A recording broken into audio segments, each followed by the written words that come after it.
Sanibonani guys, igama uNqobile Ntothela Mazibela eNimba ngomhla ka-9 March. Namhlanje-ke guys, uHlathi-ke waqunga isibindi wafonela abantu bakaBhikitsha ukuhlela phela umhlangano nabo mayelana noThumeka.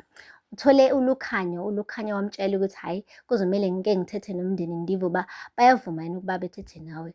Wathi njani kaloku, phela thina umndeni wakaMabandla nomndeni wakoBhikitsha kudala sazana. Kutheni ngoku kumele ndize ndicele ndincenge uba ndithethe nani? Wathi uLukhanya kahle bo, wathi hhayi cha, ungathi anikahle noma nifuna uba ndize ndikhiphe izinkomo eziwu-60 nefamu ngaphezulu mande nikwazi ukuthi nithethe nami. Wabona-ke guys uLukhanya ukuthi siyabhinqa-ke manje uHlathi. Wathi hhayi kulungile mfondini, sizothetha namhla ndiyalapha eGauteng, ndizotshela umama Magaba uba eze apho sikwazi ukukhuluma-ke mayelana nendaba kaThumeka. Ngampela-ke guys, bafika-ke umndeni wakaBhikitsha laphaya emndenini wakaMabandla. Hhayi bebephelele-ke nabantu bakaMabandla, kukhona noNtsiki, kukhona-ke noThulani kanye nonkosikazi wakhe. Uyiqalile-ke indaba uThulani washo ukuthi, uyazi ndibuhlungu emoyeni ukuthi kungathi semanzini amnyama silahlekelwe apha ekhaya, ebese-ke unkosikazi ulimise wonke akhethe uba ahambe abaleke. Umfanzi onjani obaleka ekhaya ebezilile? uThumeka ngambona gcwala guys intukuthelo, kodwa wayibamba. Wathi uyazi Limise, bengamelanga umlahle uHlathi esimweni esibucayi kangaka. Wena bekumele kahle kahle ube i-glue yakulo mndeni wakaMabandla kulesi simo esibhekene naso, kodwa ukhetha ukwenza njani wena? Ukhetha ukubaleka. Guys, kwabe uyithintile. Wamane wathi uThumeka, heyi mina angikaze ndithandwe nguHlathi. Uthando uHlathi ayinalo nami lwaphela mhla kufika uZoleka ebuya le eMelika, lwaphela tu. Ngisho nakulo mshado kade ngikuwona andivaze ndilive mina uthando, bekade nje ndiyisithunzi nje mina apha ekhaya. Kuyimanje nje njengoba ngilahlekelwe indodana yami uLikamva, ndike ndabona uHlathi ebhizi noZoleka betutuzana bephethe nonyana wabo. Ubavumile la ndibone khona ukuba ngisho unyana wami ukulahleka kwakhe akutsho lutho kuHlathi. Bathi endlini. Wathi okubuhlungu kunakho konke ukuthi emva kokuzala abavumile ila ngabona khona ukuthi uHlathi wakhetha ubavumile wamenza uLikamva lo ekade emlangazelele, walahlela ngaphandle unyana wami. And okuwesi, uphinde futhi uHlathi wakhetha uQhawekazi ukuthi athathe inhliziyo yanyana wami lo yedwa. Wajike futhi wangangilalela mina mendimncenga ngisho ukuthi andifuni ngenhliziyo yanyana wami, kodwa akekho wandiva mina apha ekhaya. Nonke navumelana noHlathi ukuthi athathe inhliziyo yengane yami ayinikeze uQhawekazi. Wathi uHlathi ayi Thumeka, uyazi nawe ukuthi uQhawekazi uyindodakazi yami naye, futhi naye ube yindodakazi yakho because wamkhulisa for 20 years. Andazi kungani manje kumele ngize ngichaze ukuthi nguyena umama kaQhawekazi. Wathi cha, ukube bekuwuQhawekazi lo bekadelele ebhetini, ubuzovuma yini ukuthatha inhliziyo yakho uyinikeze uLikamva? UZoleka yena ubezovuma yini na? Yingobani naphoqa mina ukuthi ngithathe inhliziyo yami unyana ngiyinikeze uQhawekazi? Nonke necala apha nanimvuna uHlathi. Guys, kwabe uyithintele eNtsiki. Wathi yeyi, suthetha ngalolu hlobo, nikeza umfowethu uHlathi athethe naye. Kungani umngene emlonyweni? Wena Limise, ungalinge thina usibeka amacala, ungalinge nje usikhombe ngeminwe. Kanti le caregiver wayuyifundela ikufundise ntoni? Angithi wena ufundele ukuba i-caregiver, ikufundise ntoni-ke le caregiver oyifundele uma ukuthi unenhliziyo nje? Guys, wangenelela uLukhanya wathi ayithula wena uzenza indoda apha. Wathi heyi, umuntu ozenza indoda la unyoko. Wathi unyoko? Kwabe usethinta uMagaba-ke manje. Wathi ndithi heyi, mase kufakwe lami igama-ke nami, lo mhlangano usuphelile. Sizohamba thina boBhikitsha siye le endlini uZoleka silungisele yona ukuba silale. Ngomso izoqhubeka le meeting, imimoya isiyehlile.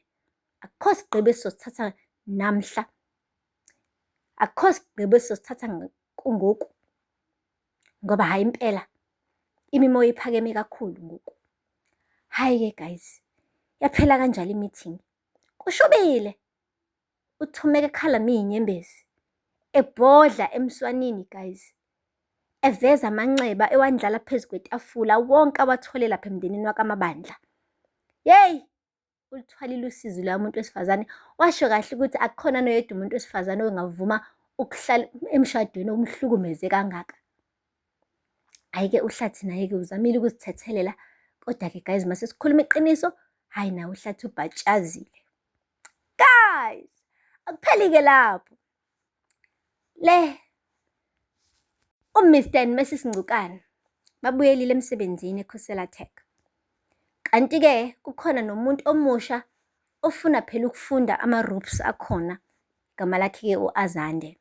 Manje uma efika laphaya eKhosela Tech ufuna ukuzibonakalisa ukuthi yena kahle kahle ungumndeni, uhambela phezulu uyacokama ubhuti, kanti akazi ukuthi leli hasha ligibele uzodilika kulona kabuhlungu.